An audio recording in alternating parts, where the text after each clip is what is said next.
तो ये हम आगाज करते हैं मैक्रोमॉलिक्यूल्स।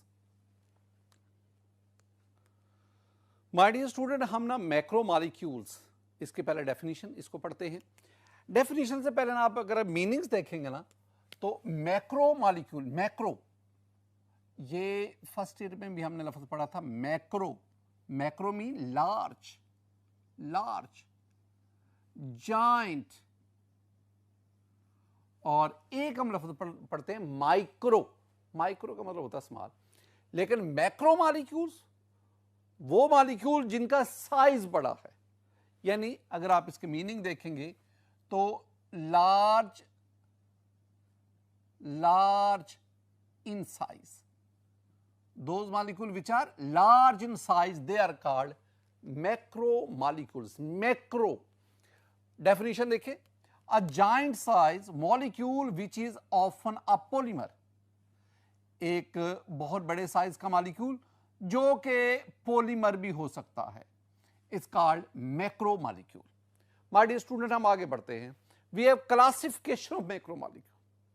अगर मैक्रोमॉलिक्यूल को मैं जनरली क्लासिफाई करूं तो दो इसकी टाइप्स बनते हैं, inorganic macromolecules and organic macromolecule. Inorganic में you have the diamond, you have the graphite, you have the sand, these are inorganic macromolecule. अब ये बात ज़हन में रखनी है, डायमंड और graphite these are allotropes of carbon, और कार्बन होने के बावजूद ऑर्गेनिक नहीं है ये।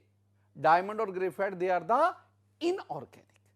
Similarly we have the organic macromolecules are further divided into biopolymers and synthetic polymers. Biopolymers, those polymers which are present in living organisms, plants, animals, उनमें जो मौजूद है।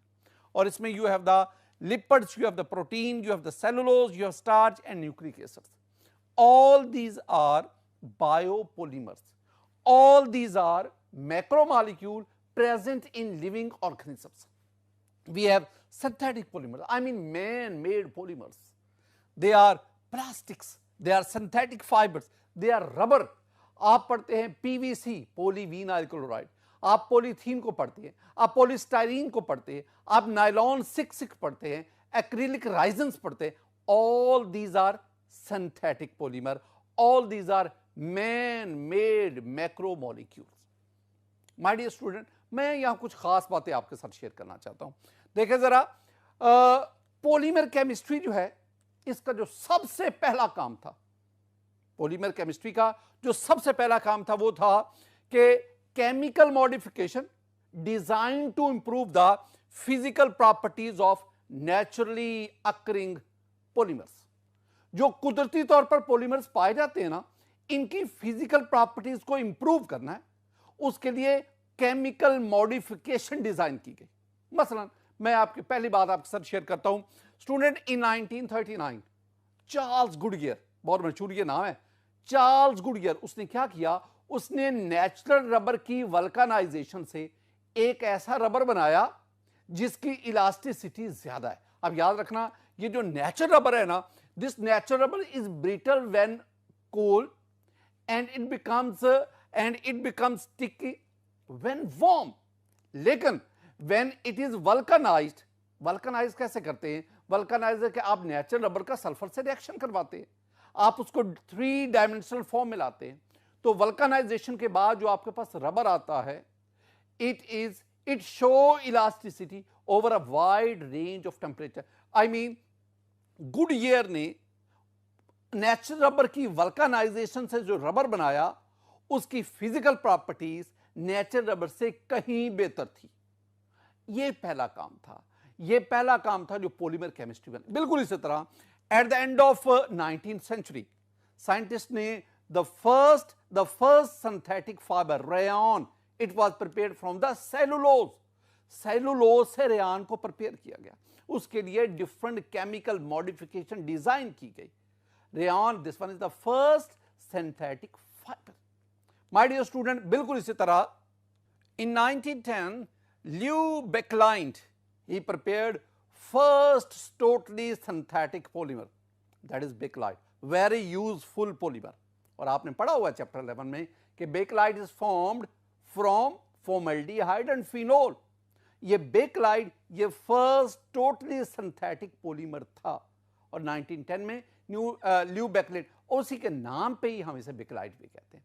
My dear student, in 1920s Hermann Staudinger क्या कहता है? Hermann Staudinger कहता है कि polymers were high molecular weight compounds held together by normal covalent bond. This one is the hypothesis about polymers, polymerization hypothesis 1920. ये हर्मन स्टोडिंगर वो ये polymers के बारे में कह रहा है। स्टूडेंट लेटर ऑन ये जो स्टोडिंगर व्यूज जो है ना, स्टोडिंगर व्यूज इनको मजीद कंफर्म करते हैं। Staudinger views received support from Carruthers and we have Pont who read the same conclusion. वही बात जो स्टोडिंगर ने कही वही कैरोथर ने कही। माय डियर स्टूडेंट, इसके बाद स्टूडेंट्स हर साल दुनिया में तकरीबन 250 billion pounds organic synthetic polymers produce किए जाते हैं और ये बहुत बड़ी तादाद है। अब याद रखना, तकरीबन पिछले एक साल से सिंथेटिक पॉलीमर्स ने हमें घेरा हुआ है। मसलन student, we wear clothes of nylon and polyester, we work on polypropylene carpets. Similarly, we drive cars with plastic fenders and polyester and polymers rubber tires. Similarly, student, we use artificial hearts and other organs made from silicone polymers. Our pens and computer, our toys and television are made largely of polymers. Student, मैं सारी बातों को summarise करता हूं। I can say we live in plastic society. हमारे चारों तरफ, हर तरफ अगर देखेंगे हमारे पास पॉलीमर्स ही पॉलीमर्स हैं। ये तमाम वो बातें हैं जो पॉलीमर केमिस्ट्री की इंपॉर्टेंस उसको रियलाइज करवाते हैं। माय डियर स्टूडेंट, मैं ना कुछ बुनियादी बातें आपके साथ, ये पॉलीमर और मैक्रोमॉलिक्यूल, इनमें फर्क क्या है? मैं दो तरह से दोनों बातें करूंगा और दोनों एक दूसरे की कंट्राडिक्शन में है, फैसला आप खुद कीजिएगा। पहली बात, मैं कहूंगा all polymers are macromolecules but all macromolecules are not polymers. ये मेरा सेंटेंस आपने ज़हन में रखना है। इसकी फेवर में मैं जो एग्जांपल दे रहा हूं, मसलन we have polythene is a polymer as well as it's due to large size, this one is a macromolecule. We have polystyrene, this one is a polymer and this one is also a macromolecule. We have cellulose, it has a repeating unit, this one is a polymer as well as this one is a macromolecule. अब ये जो मैंने आपको example दी ना, इसमें ये सारे जो प्रोडक्ट हैं, substances, they are polymer as well as they are molecules, macromolecules. लेकिन we have chlorophyll. Chlorophyll is a macromolecule but it is not a polymer. ये मैक्रोमॉलिक्यूल है लेकिन ये पॉलीमर नहीं है। तो मैं क्या कहूंगा, तमाम पॉलीमर्स मैक्रोमॉलिक्यूल्स हैं लेकिन तमाम मैक्रोमॉलिक्यूल्स पॉलीमर्स नहीं। एक और बहुत इंपॉर्टेंट बात, सेंटेंस जो इसकी बिल्कुल कंट्राडिक्शन में है, एक बहुत ऑथेंटिक बुक कहती है। वो बुक क्या कहती है? A polymer is a substance, क्या कहा? A polymer is a substance composed of macromolecules. Maslan, we have the polyethylene. Polyethylene is composed of macromolecules of different lengths and different degree of branching. ये दो जो बातें मैंने आपसे की है ना, ये एक दूसरे के कॉन्ट्राडिक्शन में। अब फैसला आपने करना है कि दोनों में से ठीक कौन सा। स्टूडेंट, मैक्रोमॉलिक्यूल्स के बाद अब हम पॉलीमर्स इसको डिस्कस करते हैं। माय डियर स्टूडेंट, हम पॉलीमर इसको डिफाइन करते हैं। डेफिनेशन से पहले ना ये देखें, ये the word polymer is derived from two Greek word. Poly mean many, poly का मतलब हुआ मैनी, कई, और मर का मतलब हुआ यूनिट। इसका मतलब है पॉलीमर एक कंपाउंड है which consist of many units, जो कई यूनिट्स के कॉम्बिनेशन से बनता है। ये इसके मीनिंग्स आ गए।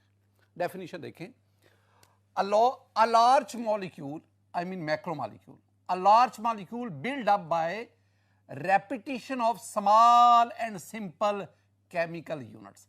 एक लार्ज मॉलिक्यूल जो सिंपल और स्मॉल केमिकल यूनिट्स उसकी रेपिटेशन से बनता है, that is called a polymer. वो जो केमिकल यूनिट्स हैं हम उन्हें मोनोमर्स कहते हैं। मोनो, अब यहां भी मीनिंग्स दे इन्हें।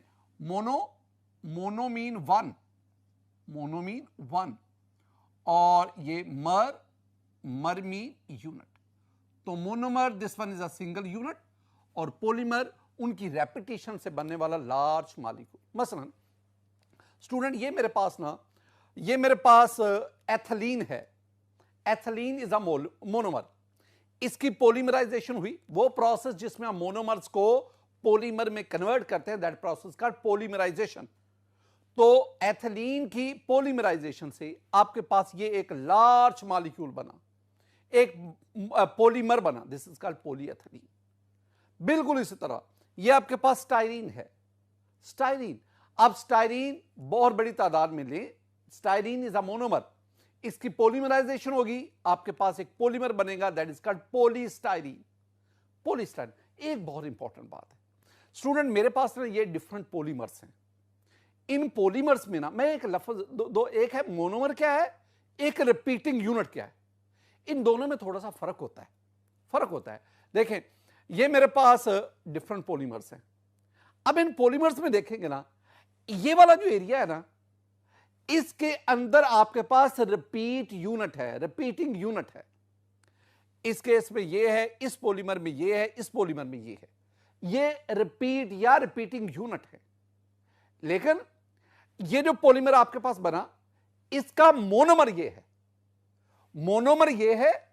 यानी आप पॉलीथीन की बात कर रहे हैं ना, पॉलीथीन में मोनोमर कौन है? मोनोमर पॉलीथीन में एथिलीन है, CH2 डबल बॉन्ड CH2, ये मोनोमर है। लेकिन इसका जो रिपीटिंग यूनिट बना वो ये बना। यानी मोनोमर और रिपीटिंग यूनिट में फर्क जरूर होता है, लेकिन साफ ज़ाहिर है यही मोनोमर ही रिपीटिंग यूनिट बनता जाता है पॉलीमर के अंदर।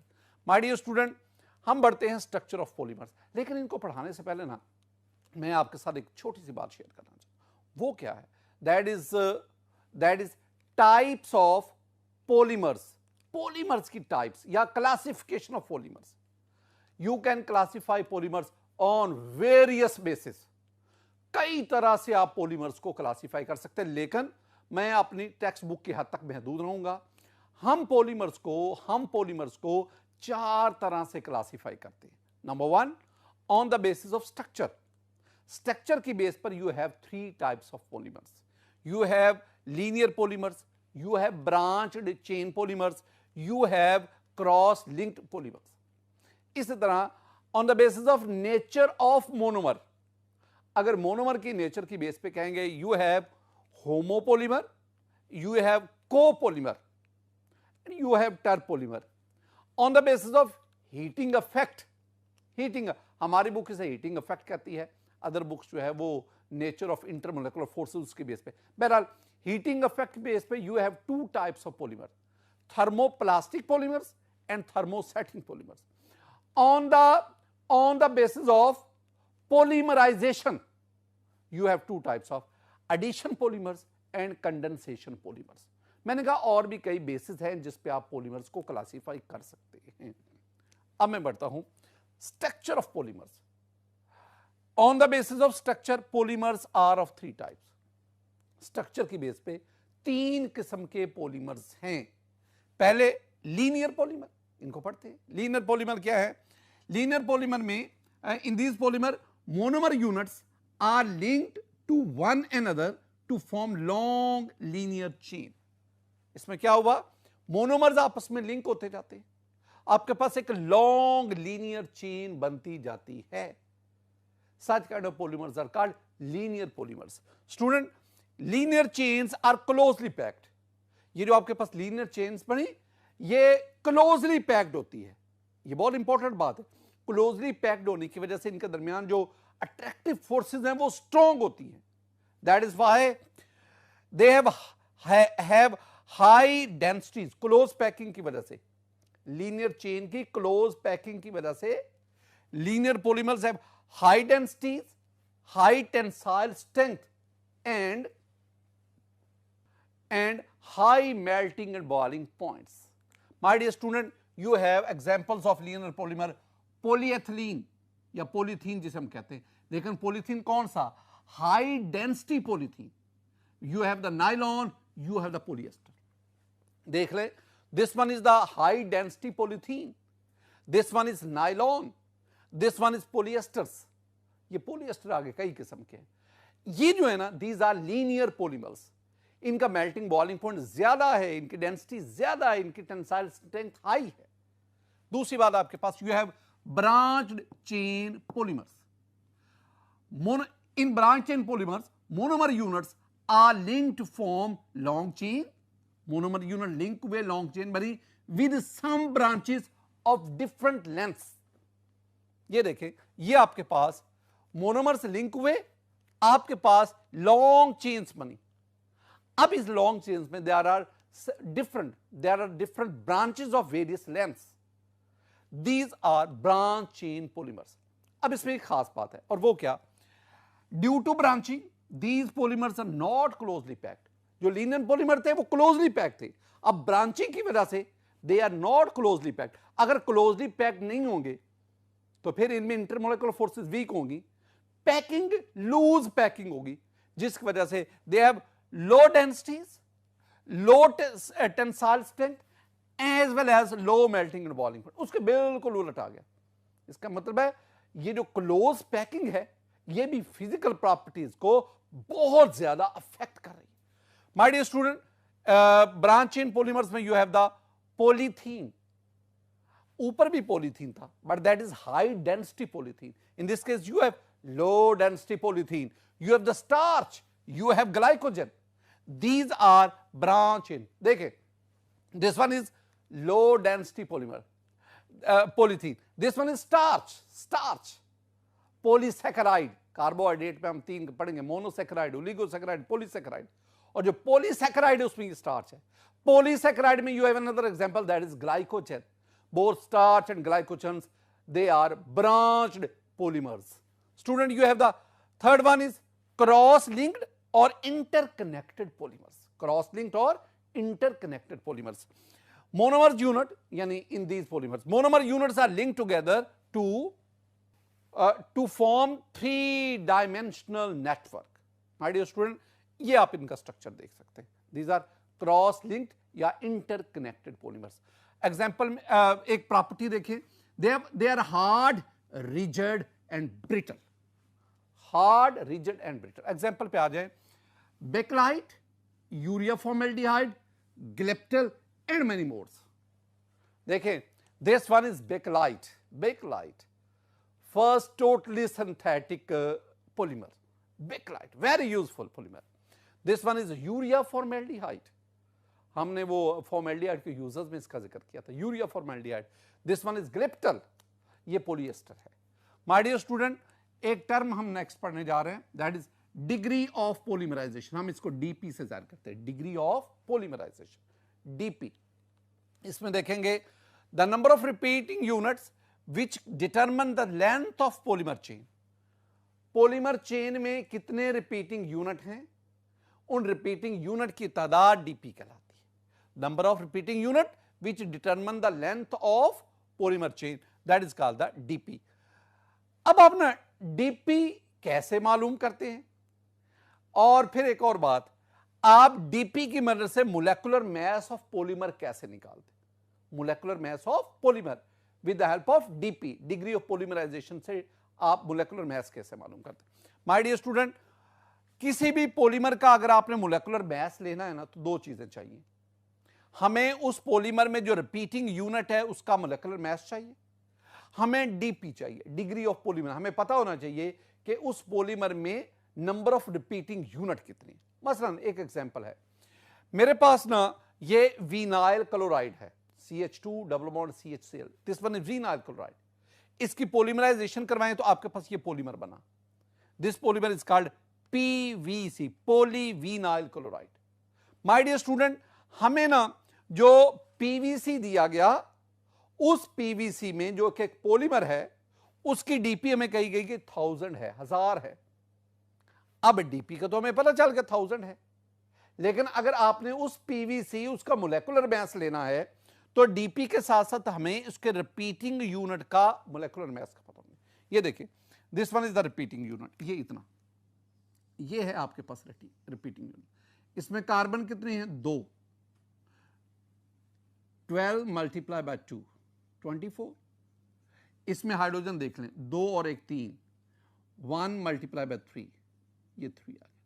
और इसमें क्लोरीन, क्लोरीन इसमें 1 है, और क्लोरीन आप जानते हैं कि 1 मल्टीप्लाई बाय 35.5, 35.5। इनको ऐड कर लो, रफली मैं लिख रहा हूं 63 आंसर आएगा, रफली। इसका मतलब है डीपी कितना? डीपी हमारे पास है 1000 molecular mass of repeating unit वो हमने कितना लिया? 63। मल्टीप्लाई कर दो, जब मल्टीप्लाई करेंगे तो आपके पास आंसर क्या आएगा?